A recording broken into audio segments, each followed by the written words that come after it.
started. So thanks again for being here. We are going to talk today about summer ministries and how we can stay connected with children, youth, and families in our communities over the summer months. So welcome.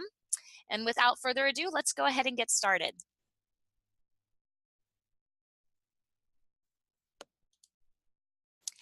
Good morning. For those of you who do not know me, my name is Tanya Campen, and I am the Director of Intergenerational Discipleship here at the Rio, Texas Conference office. My work here is to support you as ministry leaders as you journey with and equip disciples in your community. We are in ministry together, and this new Growing Together series is a response to a lot of listening I have done and research I've done over the last year and a half. And my hope is that these webinars will be helpful to you and to others. We are recording them, and they do make their way online so people can view them at any time if they are not able to join us when we first present. So it's a little bit about me, a little bit about this new series, which you'll be hearing more about as we go. So welcome, and thanks for participating. Again, just want to say thank you. We're glad that you're here, and we hope that our audience will continue to grow and that you will continue to share these webinars with others. As we begin, I invite you wherever you are to join with me in today's prayer. And I invite you wherever you are to read with me the green. So I will read the white, and then I will invite you to join me in the green. And if you're in a place where you can speak out loud and you feel comfortable doing so, I invite you to do that, or you can just join me silently. Let us pray. Open my lips, O Lord, and my mouth shall proclaim your praise. Create in me a clean heart, O God, and renew a right spirit within me. Cast me not away from your presence, and take not your Holy Spirit from me. Give me the joy of your saving help again, and sustain in me a willing spirit. Glory to the Father, and to the Son, and to the Holy Spirit, as it was in the beginning, is now, and will be forever. Amen. Quick look at where we're headed into this webinar today. First, we're going to do introductions and see who's around the table, and it'll be an opportunity to share and hear from you. Second, we're going to kind of talk about the status quo and share with one another and look at what happens in our communities over the summer. We're going to talk about how we're all called to be together. We're going to talk about how this is hard and holy work. And we're going to then create together, listing some ideas and talking about ministry possibilities for the summer, and have you all share some of your thoughts and ideas that you are already planning or looking forward to.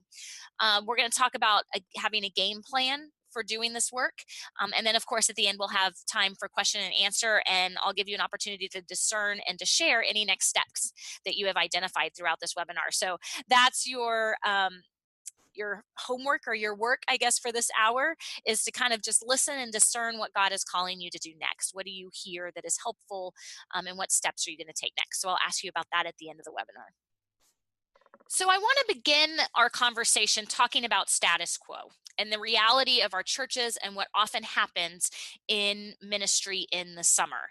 And if this doesn't describe your church, fantastic. Just know that you are in that rare minority, and you should celebrate that.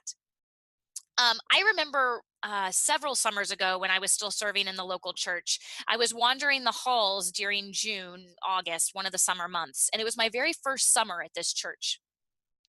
And I remember as I walked, all I could hear were the echoes of my heels as I moved. I thought to myself, wow, it sure is quiet around here.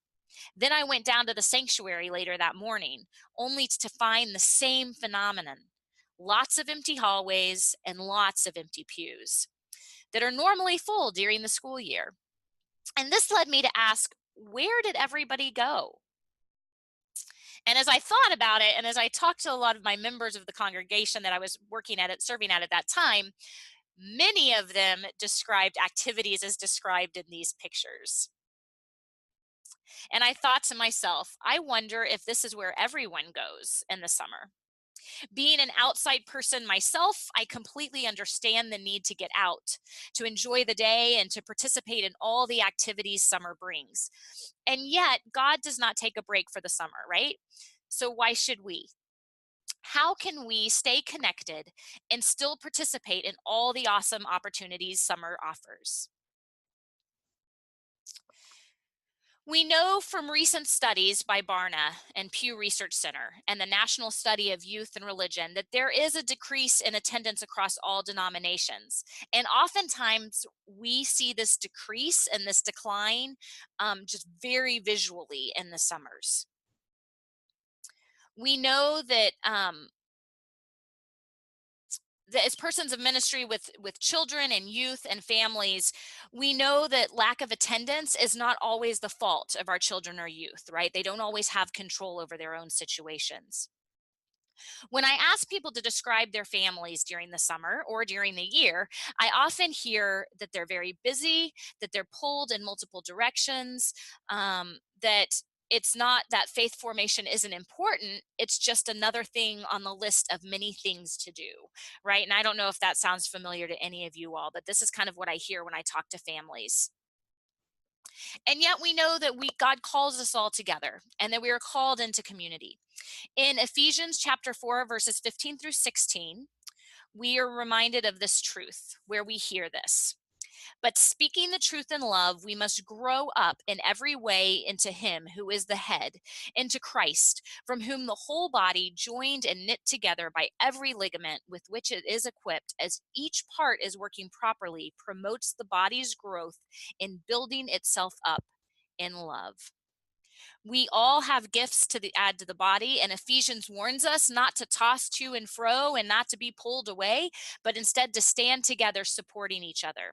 We are called to build each other up because we are stronger when we are together. So, how do we stand together with God and with each other when it seems that there's so much pulling us apart, especially in the summer months? A recent article that I read in the Huffington argued that we are connected now more than ever, right, with technology. As connected as we are now, there is still a fundamental disconnect between people. We have the tools we need to be together, but it requires human connection in order to make this a priority. It is still up to the people, the marketers and brand ambassadors of the world, to drive this human connection. And as I thought about this, I thought this is our work, especially in the summer, to find ways to bring our children, our youth, our families together so that they can experience that human connection in the midst of a time when there's so much going and potential pulling apart. We know that connecting with families is hard work. We know that helping families see the importance of making faith formation a priority is often very difficult. We know again that it is hard and holy work. Yet scripture reminds us of the importance of human connection and the need to grow in faith together. Human development theories remind us of this too. We are reminded of the importance of community. The truth is, we learn from being in community. We learn by watching others and practicing what we see. Knowing this, it is surprising to hear that in a 2015 blog published by the United Methodist Reporter, sharing research that parents are key in faith formation. Are we surprised? No, we're not surprised, but it's a good reminder to hear that parents are the key oftentimes in faith formation. So one, that's really important.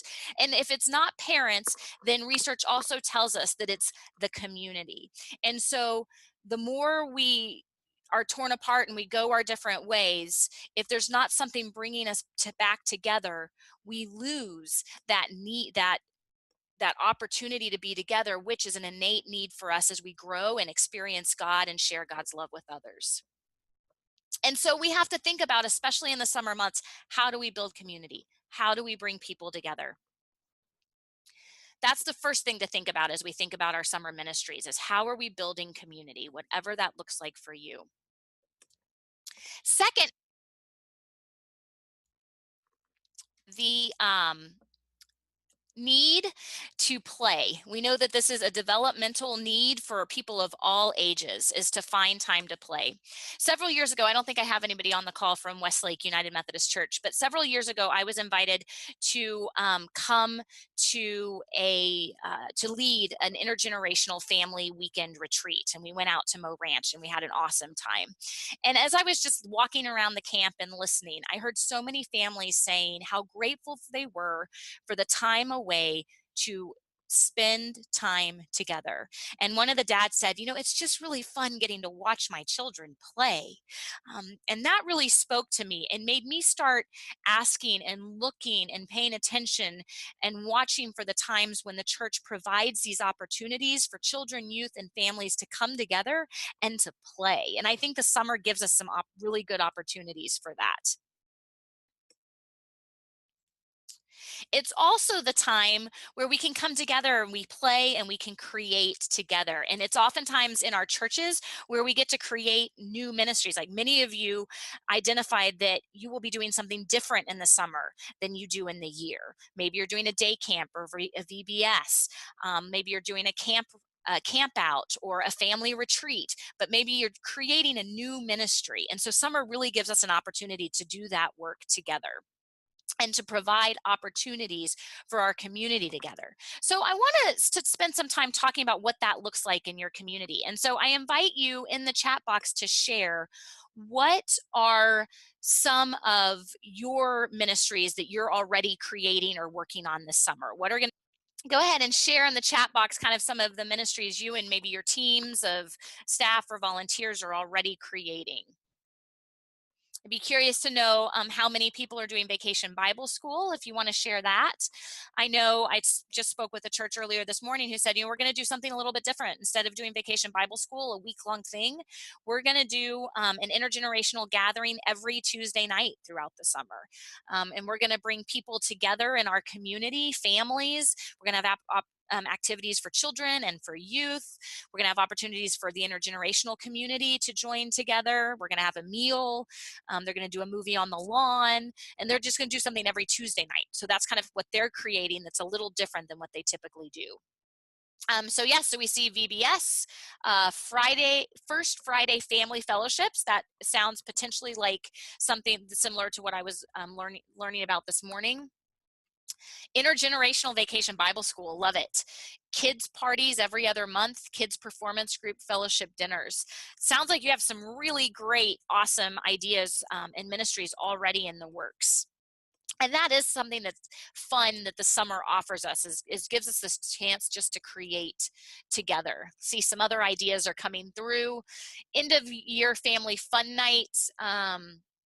A family night once a month, or a kids night once a month, or a mission trip for all. These are really great ideas.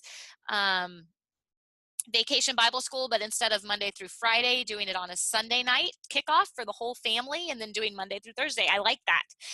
I like the twist as you start to think about, okay, if we do it, Monday through Thursday, that means working parents may or may not have an opportunity to participate. And so how do we find space and time to invite even our working parents, our families, working families into the community and into the experience? So great ideas. I like it, Don. Sunday. That sounds yummy. So I'm thinking ice cream, maybe. Ice cream's always a great way to gather the community together and just give them an opportunity to reconnect. So great. I'm loving all of the energy and all of the creative ideas. And so hopefully maybe you're getting some ideas too as we go along. Again, you guys have lifted up several really good ideas for ministry. Again, doing the family intergenerational retreat with Westlake several years ago reminded me of how fun those weekends away can be, and just creating a camp or retreat experience. I'll never forget several years ago when I was serving the downtown First United Methodist Church in Chicago. I learned that there was a small group from that church who went camping every year together. I didn't even realize there was a place at less than an hour outside of Chicago that you could go camping. Like, this Texas girl was so confused. It's like, where do you camp? But it turns out that less than an hour away, there was actually a beautiful state park with camping.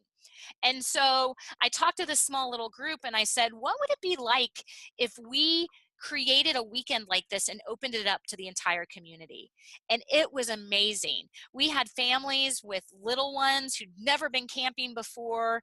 We all piled into vans and cars and we drove out and we were all pitching tents and helping one another and making campfires and making s'mores. And again, it was just really amazing to hear the feedback from all of the families of all people of all ages saying, this was so much fun. It was good just to be together, experiencing God outside in community. So that's another great idea.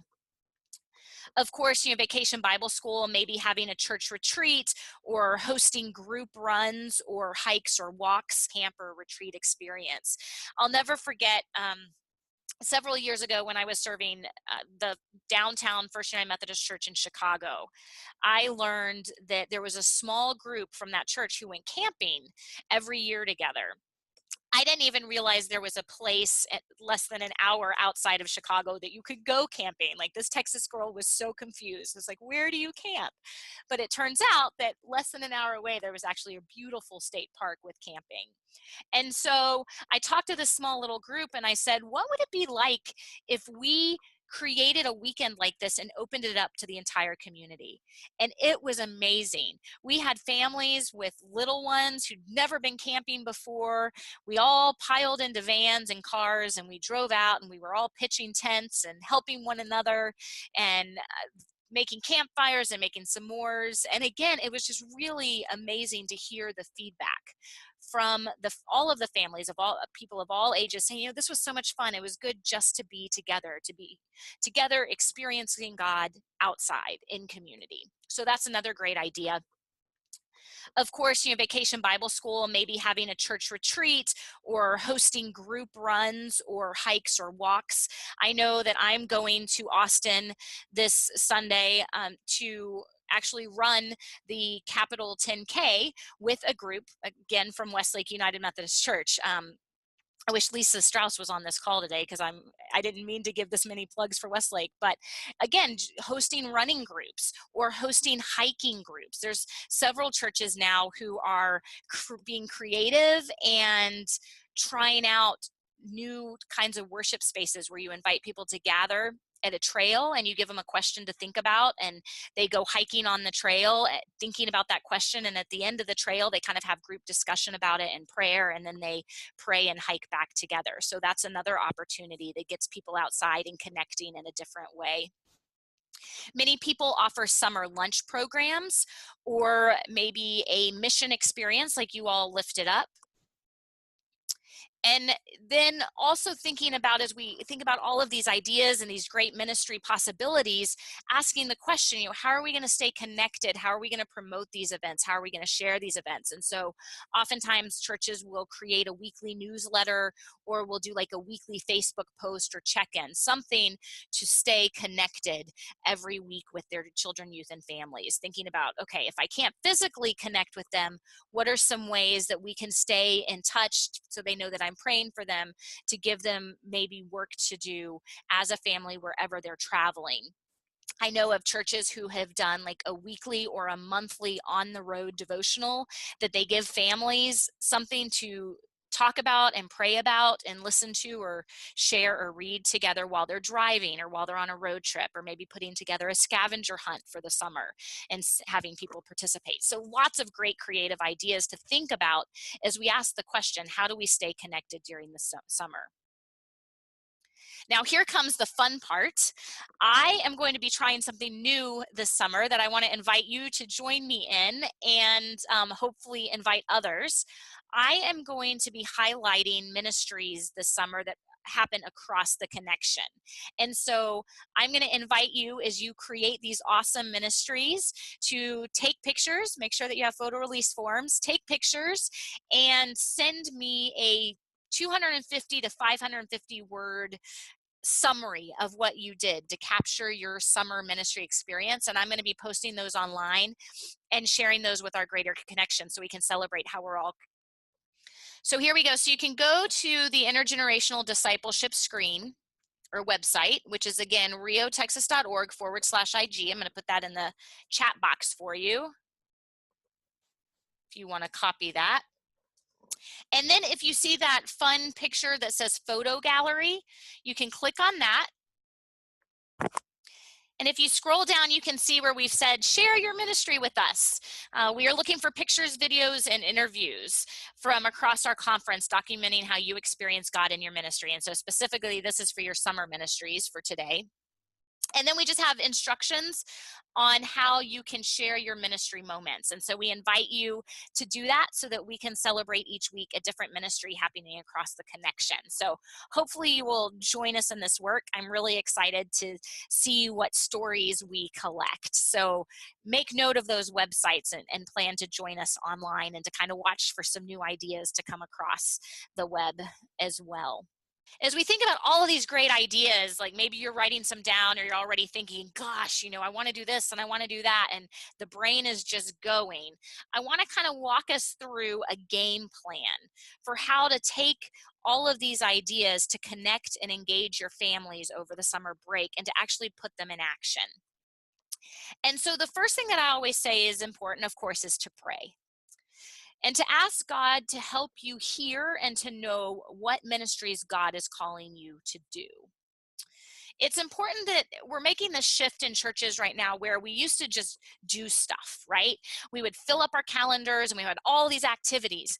And it's not that that is wrong or bad or not helpful. What we're learning now, though, in terms of church growth and discipleship growth is instead of saying, what are we going to do?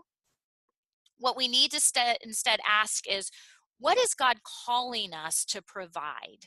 And what are the outcomes that we're hoping to see? So that there is a goal in mind, there's a why. When you create a ministry, so you're not just creating Vacation Bible School because you've done it every summer. That might be one of the reasons, but really digging down deep and saying, okay, God, why are you calling us to do this? And what are you calling us to do? And what is it going to look like? So really spending that time in prayer. Sometimes this might look like a brain dump, like that notebook pad I just had up for you, where you just think out of the box and you just dump all of your ideas. Maybe that's something you want to do after this webinar, is your wheels are spinning and just write down all the great ideas that you had. And then just praying over those and saying, okay, God, what 1, 2, 3 things are you calling us to do really well this summer, and why? Sometimes in order to ask that why or answer that why question, we need to know really what is the need of our community. So it means going out into the community and really talking and listening, so that we're not just providing ministry, but we're providing intentional ministry in response to God's call and the need and desires of our communities. And so some great questions to ask as you're brainstorming and you're praying and you're discerning is asking, what is the availability of children, youth, and families during the summer? Like, let's be realistic. How many times do you think I can really get them together? What is their availability? What days are they available? What times are they available? And that's going to be different in every community. The second question that might be helpful is, what does my community need during the summer? Are there families who need meals? Are there children and youth whose parents work throughout the summer and they can't afford expensive camps, so they need a place to come and play, or a safe place to come and be during the day? So maybe there's childcare or during the day activities that are needed for your community. Maybe they need a safe place to play, or maybe they just need a place for the community to gather. Maybe everybody's so separated that just having a couple intentional community gatherings just gives people the opportunity to come back and to connect with one another. So, what is the available of your families, and what does your community need? The final question, of course, always is, who is available to help? And identifying kind of who that is in your community. Maybe you have teachers who are taking a break during the summer. Maybe you have youth who are looking for opportunities to serve and lead. Maybe you have college students returning home that you know are going to want to get involved and connected during the summer. Maybe you have retired members of your faith community looking to connect, and maybe they're not going to get to spend as much time with their grandchildren during the summer, so this is an opportunity for them to connect with the children, youth, and families in your community. Or maybe it's just you have adults who are looking for a fun way to serve during the summer. So really identifying who do you have to help? Because all of those things, availability, community needs, and who is available to help, are all things that are going to play into what ministries you can offer and how well you can offer them. So once you've done all of that discernment, it's of course time to plan. And so I'm sure many of you are already doing this with the ministries that you're starting to create, but thinking about your ministry plan, setting dates, recruiting volunteers, and sending save the dates and posting registrations, right? Like all of that, now is the best time to do that. I've learned in church ministry and just in life, May is oftentimes busier for children, youth, and families than December. So May is a really hard time to really get people's attention when you're communicating. So April is a fantastic time to start kind of getting those dates out there and to start volunteer recruitment. And start doing what I call creating the framework. What you're doing is you're creating the framework for safe, fun, and faithful ministry to happen during the summer, so people have things to look forward to where they'll be able to connect. And so as we create the framework, it's important first to think about your space and your location and where you're going to host these things and what that's going to look like. It's important to think about people, your volunteers. How many people do you need as you set up this framework in this ministry? What gifts do you need to help you create and fulfill your ministry vision? These two questions are essential for volunteer recruitment, especially when creating summer ministries. So again, how many people do you need, and what gifts do you need to pull off the ministry you're hoping to create? And then praying for those people, asking God to send you those volunteers and help you know who to ask and to encourage. So making sure you're always praying for those volunteers, and then when you ask them to join you in this work, you can say, I've been praying for you and God's put your name on my heart, and so I want to talk to you about participating in this ministry. And then, of course, as you recruit and plan, it's important to make sure you're starting your work by creating a strong foundation for safe ministry. This is part of setting the framework. And so making sure your adults are present and ready, the table is set so that people can come and play freely in the structure that you've created. So as you recruit volunteers, it's time to begin to invite them to start and complete the new Trusted con Confianza certification process for ministry with children, youth, and vulnerable adults. And I'm happy to help you with that, but just be thinking now is a really great time to get people started in that process. Remember, summer ministries often serve the largest amount of children. Oftentimes we see higher numbers at those big Vacation Bible School summer ministry events. They oftentimes require the largest amount of volunteers because attendance is up and excitement is up. And therefore, it demands that we do all we can to create a really great impression, especially when it's a first impression for many people in your community. We want to ensure that families attending our summer events have a safe and fun opportunity to experience God, ensuring that they will come back when the fall ministries begin, right? So you say to your community, come join us, it's going to be great, and you need it to be great so that they'll come back. So no pressure, but just really helps us understand why that framework is so important. And so now I'm curious to know, because the next step is once you have that framework already and you have all your details kind of outlined, is to invite and to know who you're going to invite. And so coming up with a promotion plan. And so I'm curious to know if you'll share via the chat box kind of how you promote all those activities that you were just thinking about. What are some ways that you promote those activities? As we think about promoting these events, it's important to ask the question, is this outreach? Meaning, are you reaching outward? Is one of your outcomes to reach out to the community and to engage with new people in new places? And if so, the question then becomes, how will you let your greater community know what is going on? And then the other question then is this in reach? Or is this an opportunity to bring our church family together? And it's just really important to identify, and it may be a little bit of both.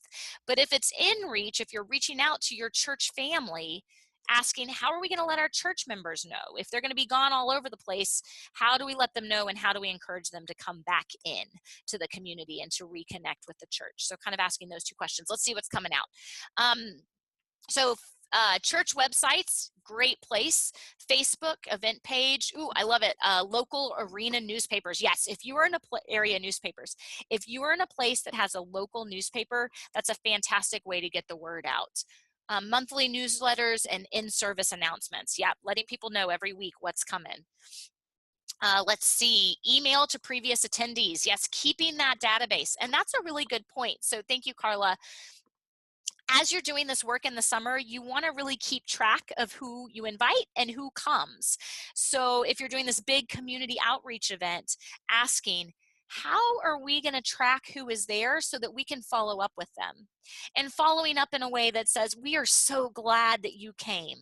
Thank you for joining us. And here's what we've got coming up next, right? So really finding a way to track that so that you can email. So great, email previous attendees, send personal invites. Absolutely. Handouts, flyers. Yes, Cherie, if you have a preschool, putting invites out to preschools, and that's why it's so important to get those dates and those save the date flyers done now, is if you can get those into parents' hands before preschool lets out for the summer, you golden. Higher percentage that those families are going to put those dates on their calendar. Let's see. Yes, having a booth, like a celebration or an area event, hosting a booth so you can let people know. I know I was part of a church in Nashville, Tennessee, that we had a booth every summer, and even though food wasn't allowed, like we weren't allowed to give food, we actually got permission to hand out popsicles, because I guess something with the event, they weren't handing out popsicles, so it was okay if we did that. So getting permission, but we handed out popsicles, and let me tell you, in August in Nashville, it's like Texas. It gets hot, and so we had so many people coming to our booth for popsicles, and so we would hand them popsicles and a flyer and a personal invite, right? Popsicle, flyer, personal invite. So that's a really great idea, hosting a booth somewhere, paying attention to that. So really great ideas in the chat box. Thank you. So thinking through kind of how are you going to promote that, and knowing that now is the time. I'm trying to think if, look at the list. I don't think we've left anything out. Oh, here's something too. Again, thinking about how do we connect with people if we're not going to necessarily get them into our space during the summer. If they're not going to come to Vacation Bible School, or they're not, if our community is just going to go and travel and be gone, how do we stay connected? And so again, having those family devotionals or on the road ideas, scavenger hunts, things that they can do as a family, and then inviting them when they come back to share their experiences with you, right? That's the key. Say, we want to know how your summer was. Share that with us. We want to know if you did that scavenger hunt. Share that with us. And you might have a little incentive for those families who complete the entire scavenger hunt, right?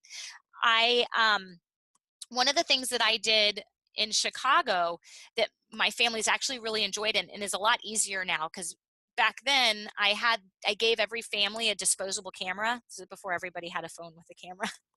And I gave them disposable cameras, and I asked them to take pictures of where they experienced God during the summer. And at the end of the summer, they gave me back those cameras. And so I had all these amazing pictures and could do all of this really awesome publicity and promotion in our church and on our website of how people experience God over the summer. So maybe that's something that you do. Invite people to take pictures and then share pictures with you. Always making sure that you have the proper photo release forms for those. Sending weekly emails or Facebook posts is also really helpful. I want to let you know of another exciting resource that we're coming out with this summer, and I need your help. But we're starting along with the Growing Together series, we're starting a Growing Together Families, and it's going to be coming to you this July. What it'll be is a weekly family activity devotional guide that you can share with your families if that's helpful to you. And the way that you will find it is either online at growingtogetherumc.org, or if you get the UNIDOS, the Rio Texas Conference weekly newsletter that comes in your email, the UNIDOS, you can click on that every Thursday and we'll have a link for you that'll take you to Growing Together Families. So maybe you want to share with them that or a similar newsletter every week that invites them to do something together as a family that week or gives them a prayer to pray. That being said, as we create this resource, I'd love your feedback and your insight. And so we have a poll, a survey up at growingtogetherumc.org. So if you want to go there and take our survey and share kind of what you think would be helpful in a weekly newsletter for families, go ahead and do that so that we can make sure that that resource is really helpful to you. So share that information as well. So again, that final piece of inviting. And then finally, after your event has gone extremely well, making sure that you continue to stay connected, tracking your attendance, sending a follow-up email or note saying, it was so good to see you. We're so glad you joined us. We hope you'll come back. And then giving, the list of your upcoming events. Also, for those volunteers, nothing makes a volunteer feel more appreciated than just a simple handwritten thank you note that says, thank you for serving this summer. We had so much fun. An example of this, I've now gone to a camp in West District for 2 years now, and the leader of the Sierra Vista camp, Kelly Duke, every year after I've gone, I've gotten a picture from camp with a handwritten just thank you for being a part of this great camp. And so that is always a really great way to say thank you to your volunteers and to encourage them to come back and want to serve again. So always thinking about how are you going to not only pray for your volunteers, recruit for your volunteers, but also how are you going to support them and affirm them and thank them? All of those things are really important. Great question. There seems to be not a lot of excitement for VBS this year. Any suggestions of other things to offer instead? That's a great question, and I'd love to hear back from the rest of you all to hear what you're doing maybe in addition to or instead of VBS. Again, Carla, the church I was talking to this morning, they're going to do something on Tuesday nights for families. Instead, they're going to have a meal with a conversation topic. And then they're going to have games and activities for the entire intergenerational community to engage with. And then they're going to split up and go into some small groups. And then at the end, they're going to invite them to go see a movie or watch a movie in a park nearby. So that kind of connects them with other things that are going on in the community. So that's one thing I've heard about, is maybe doing something every night during the week. I'd love to hear some other options.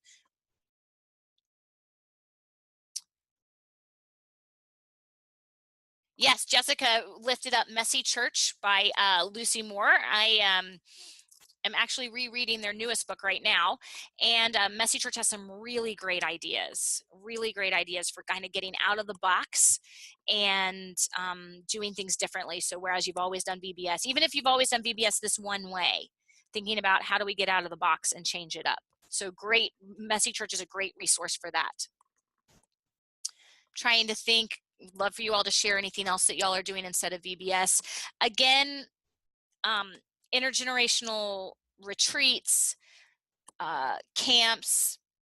I know, depending where you are, I always say take use of your resources. Like when I was in Chicago, everybody wanted to be on the beach. And so we held a beach picnic one Sunday, and everybody came out to the beach, and we had worship on the beach, and we had volleyball on the beach, and we had grilling and picnic on the beach. And so we just took advantage of what our community offered and where our community wanted to be. Our community really wanted to be on the beach in Chicago in the summer.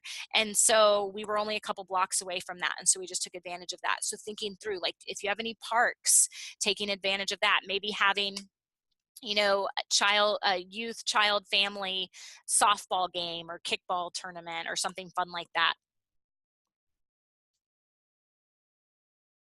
Oh, fantastic. Cherie shared that she has partnered with the local Y to host weekend VBS and have done it in backyards and parks. Let's see, any suggestions or ideas for families of children with special needs? Cherie, that's a really great question. And I would say in anything that you do, paying attention to who is in your community is really important. And if and when you have children, youth, families with special needs, I would start by just building relationships with them and asking, kind of what does your summer look like? What might be helpful? Kind of going back to that question of what are the needs of your community and what would be fun for those communities? Because anything that you do, any of these ideas that we've lifted up, intergenerational gatherings, vacation Bible school, you can be really intentional in asking, how do we set this up in a way that will be helpful and fruitful for our special needs community? And one of the ways to know that is to talk to the families, because every individual and every family is different, right? And then also talking to anybody in your community that does that work that might have some ideas. I know here in San Antonio, University United Methodist Church has a really strong special needs ministry, and they have really great people on staff who are really great resources. So talking to them or talking to somebody in your community who might have some insight into that community. So, and hopefully in a couple months, I think our special needs growing together webinar is going to be actually in the beginning of 2019. And I'm hoping to have somebody from university on doing that webinar. And so that will help us as we grow in our understanding and practice of ministry with families and children and youth with special needs. So, but until then, I say, get to know your family, get to know the families and ask them and talk to them and learn from them, but also learn from those who are doing that work in your community as well. Another person I was just thinking, Cherie, that's doing this work really well, Kelly Duke in San Angelo. Again, they've just started a no shush service for all people of all ages, but it also includes persons with special needs. And so she's done a lot of really intentional work with working with one of their care centers in developing that ministry so that it is intentionally applicable and welcoming and safe for that community. So I invite you to talk to Kirk about what she's been doing too. So let's think next steps. I'd love to hear just what your next steps are. Let's see. Children's ministry team meeting on April 29th. Yes, so now is the time to be getting those teams together. A great next step. Planning family fun nights out in the community. Fantastic.